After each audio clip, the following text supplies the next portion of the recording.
Hey guys, Tiqqles here, and in today's video we're going over the patch notes for the latest PTR build having to do with Enhanced Shaman and a little bit of Nerf.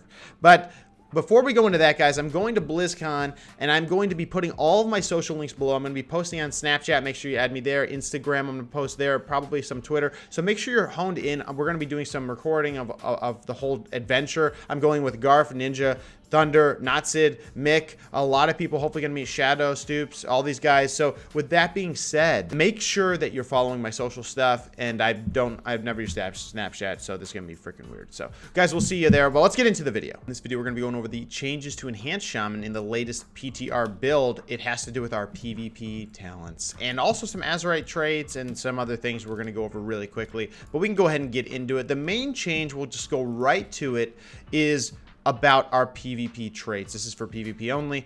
Specifically, Forked Lightning and Ride the Lightning, two of the abilities that we always are choosing because they just do so much damage.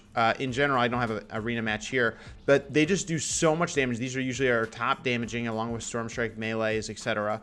These are being removed from the game. Forked Lightning, gone. Ride the Lightning, gone. But Blizzard's doing something a little bit different. They're not just removing them, they're replacing them with a new PvP talent that combines them, but it's technically a nerf. I say it's a nerf because it depends on the situation around your target. So again, let's just review. Forked Lightning, when you Storm Strike, you conjure bolts of lightning that hit the two furthest targets away for 3k damage, which is actually a lot of damage because it hits 2 for 3k. The Ride the Lightning ability, when you cast Storm Strike, you also cast a Chain Lightning at the target, hurling a lightning bolt at the target, dealing 3k, and then jumping to an additional nearby targets, affecting up to 3 total targets, which is a lot of damage as well. All that stacking together gives Enhanced Shaman a ton of burst potential right now. So what they're doing is they're combining these two, and they're combining it into this. They're combining it into a new ability. They're calling it, again, Ride the Lightning, but what it is, if there's more than one enemy nearby within 8 yards, when you cast Storm Strike, you'll do Chain Lightning. Otherwise, you conjure bolts of lightning to up to 2 furthest enemies 40 yards away, dealing 50% of spell power as nature damage. So the damage of those lightning bolts will be the same as Forked Lightning had used. You can see it's going to be that 3.3-ish K for myself. Now it's all about what's around you. If there's only one target that you're on and the rest of the targets are not close by within 8 yards, you're going to be using the, it's going to automatically be doing Forked Lightning. Now, if there's more than one target nearby within 8 yards, they're going to use Chain Lightning, one or the other. That means it's going to be decreasing that Storm Strike proc damage of your PvP talents by about 3k damage on Storm Strike, which is kind of a pretty big deal. Now, Enhanced Shamans right now are ridiculous in their burst. This pressure has been, if they're able to stay on someone, they just pump so much damage. So I'm not totally surprised. We've been predicting that something was going to change here, but this is a pretty big shift. Now, the only thing I would say is that with this with these two previous talents, Forked Lightning could break CC in the past. So if you're playing with a Mistweaver, the Mistweaver incaps one of the targets at far away, the healer, and then you Storm Strike the target next to you, that lightning bolt could hit that incapped target. Now, I don't know if they're changing how that functions here, but in general, if you go Ride the Lightning, if you're going to be cleaving close targets and all of a sudden it becomes one target instead of they're all clumped up, and then you have a sheep on your target at range, if you break that with Storm Strike, it's not good. So I don't know how that's going to change yet. The PTR is not up right now, but that is definitely something that you have to check out when picking and going this ability. And that's a pretty big change to Enhanced Shaman. I'm going to be hopefully playing just Ellie in arenas pushing next patch, but in 8.1, but we'll see. I've been playing a lot of Enhanced right now because of the state of Ellie, which is really just in a really rough spot. I will admit it's not a great play style when you only have one trick pony, and that trick pony does not give you overall great pressure.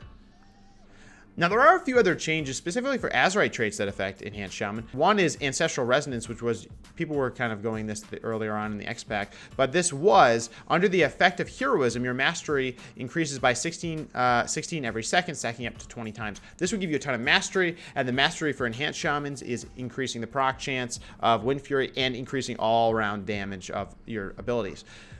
Now, they're changing it to your spells and abilities have a chance to increase mastery by 100 for 20 seconds And also, the heroism's duration is increased to 60 seconds, which is a pretty big buff to heroism. And I think this might make heroism actually selected by enhanced shamans right now. I think Blizzard doesn't like that enhanced shamans are usually not picking this talent.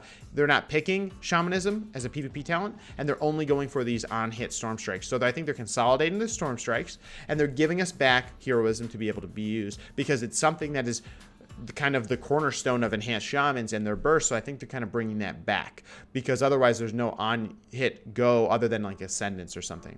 Now, there's a few other changes to Azerite traits we'll just hit on. Combined Might, Stronger Together. They're basically just describing the tooltips better. The tooltips weren't really written that well. And that's about the changes to the Azerite traits. And there's a lot of other changes coming in this new build. They nerfed Arcane Torrent from Blood Elves from 1.5 minutes to 2 minutes. I'm not sure the motivation for that. They actually changed Berserking for Trolls down from 15% haste for 10 seconds to 10% for 12 seconds, increasing duration and decreasing how much haste you get.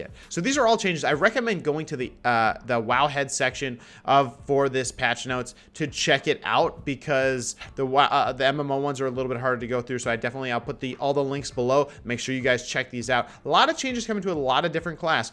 Demon Hunters are finally getting an eye beam damage reduction nerf. So there's a lot of snare reduction is reduced by Fire Mage or Frost Mage. So there's a lot of different changes coming. I definitely recommend checking this out. It looks like Blizzard's kind of honing in, finalizing some of these changes, and I think the patch should be coming out in the near future. When do you guys think the patch is going to come out? Because nothing has been announced yet, but this is a pretty big changes and nerfs and adjustments, a little fine tuning on the back end of some of what's been going on in the current meta from a PvP standpoint. And that's the changes to Enhanced Shaman in 8.1 coming up. Do you guys think Enhanced Shaman is still going to have what it takes, pack the punch, to keep ahead in the DPS race that is BFA, especially in these melee cleaves? Do you think it's still going to be good? Let me know in the comments, and like this video, come check out my streams, and we will see you guys in the next video. Stay tuned for more BlizzCon stuff, guys. Have a good one. See you later.